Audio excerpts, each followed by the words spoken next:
So we've already done the unboxing. I'm going to just start the video with a little bit of the build, but I'm not going to show you how to build it because the instruction booklet does a really good job of that.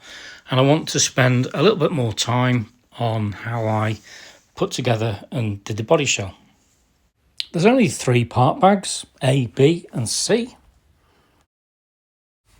Parts bag A is attaching the rear diffuser to the main chassis and then building the motor mount and installing the rear axle, which does come with bearings in the kit.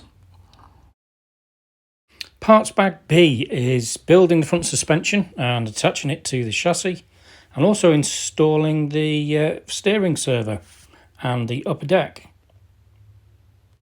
Next step is installing all of the electronics and of course the rear friction plate with the TRF shock that's built separately. Parts bag C is building the rear differential. Now this part of the kit does require the optional extra bearings which I bought. And lastly the pinion gear. So whilst the chassis is a very simple design, it's really quite clever. You've got this flexible T-bar section which flexes along the length of the chassis but also gives it a degree of twist, and then this in turn is damped with the shock, the monoshock. Not only that, but you've got this really clever friction plate which controls the sort of compression, I guess if you like, of how stiff the rear axle travels backwards and forwards and left to right. So for really high grip surfaces you can dial it all the way in and run it quite stiff, and when you need a little bit more traction you can back that off.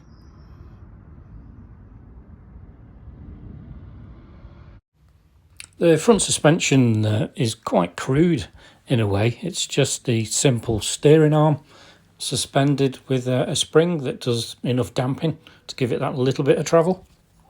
Now I did have a problem putting this together because these little C-clips are really quite flimsy, and I managed to break one and you only get 2 in a set. So I had to order some more to get it fixed, and if you can see a little bit closer in there as well, that gold washer, I've also added that gold washer in so that the spring doesn't rest directly on the clip. I thought that might help support it a little bit better. The tyres are foam sponge and they just fit on with double-sided tape which is included, so no messing about with super glue. At this point we're just checking that all the electronics work, that the steering works okay and that the motor rotation is correct. You can switch the 2 wires round if it goes in the opposite direction.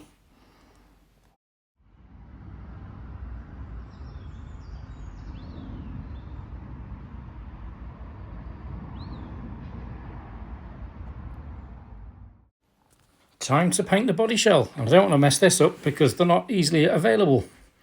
So only 2 colours, but you can see there's a marking line to separate the red from the white, which is helpful for masking off. And you don't want to make a mistake because there is no covering it with decals. So that's the body masked off, ready for the fluorescent red, and there it is going on. And then we just inspect it for any odd specks of red or overspray.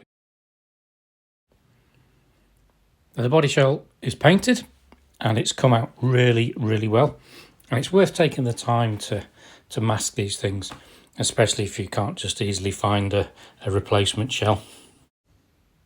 So before we paint it white, we need to mask off the cockpit and remove any specks that might show later.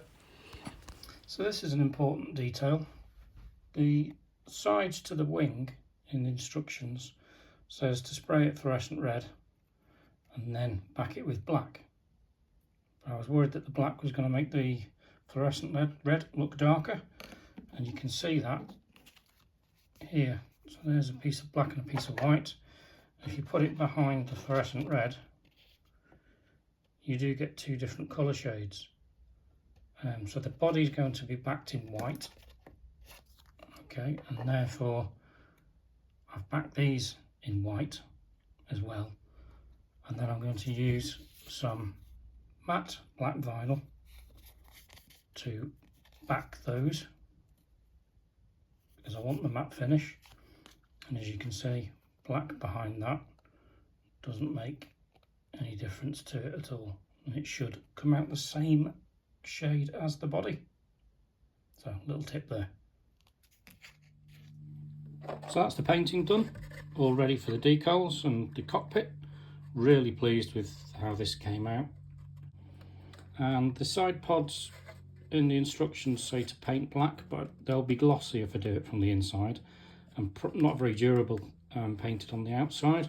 So I've gone with some matte black vinyl wrap to replicate the matte finish on the original, and that'll be quite durable, and I can replace it from time to time. It just looks great even without the decals. Decals really straightforward, and it's really starting to take shape now. Obviously the Marlboro livery which had to go on there. I'm just preparing the cockpit. Now I'm going to paint it from the outside with regular Tamiya paints. So I've just given the Lexan a little bit of a key. Cockpit all painted with some water slide transfers as well, just to give it some detail. And the kit didn't come with wing mirrors, so I bought a pack of generic wing mirrors and found the ones that fit closest. And it's got really good mirrored glass as well. So I thought that was a nice touch. And all there is left to do now is Ayrton's helmet. So I sprayed it the correct shade of yellow and hand painted both the stripes, and all I will do now is add some water slide decals to give it the detail, and then finish it with a good couple of coats of clear coat. Now I really like the rear wing because it's not one piece, so because it's separate pieces you can build in the detail with the different colours. As I referred to earlier, backing the red with some white first and using some vinyl to back the end plates, and then that's the kit there ready to go together. The rear wings turned out great. It's more detailed I think than a solid single piece, but probably not as strong, time will tell. I didn't really like the two silver screws, so I've replaced those with some hexes. Now the front wing does come as one piece of quite tough plastic, which is good because it's probably going to take a little bit of a beating being at the front. The only thing about it was that it's a sort of creamy colour rather than white and not very glossy. So I wanted to change it to match with the body a little bit better. So again, I broke out some vinyl, and you can see the vinyl on the front there is that it's a much better colour match and glossier. And I think that's going to protect this front wing. And at any point that it looks damaged, rather than it being painted, I can remove that vinyl and freshen it up. And also the inside detail here as well, it is also matte black vinyl, so I thought that was a good solution. Let's get the wings on.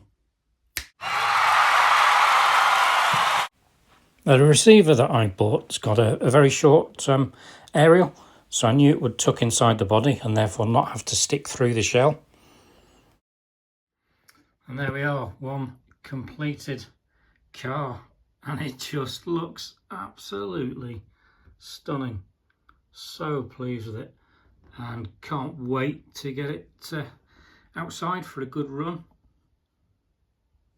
Very, very simple kit to build. If you take your time, especially with the body shell. The end result for adding in the detail is amazing. The kit didn't include any tyre decals, so I've had to acquire those separately. I've so enjoyed building this kit. I feel like I've built a real race car. It's one that you really need to do, and all there is to do now is to take it outside and give it a full shakedown, which I am so excited about.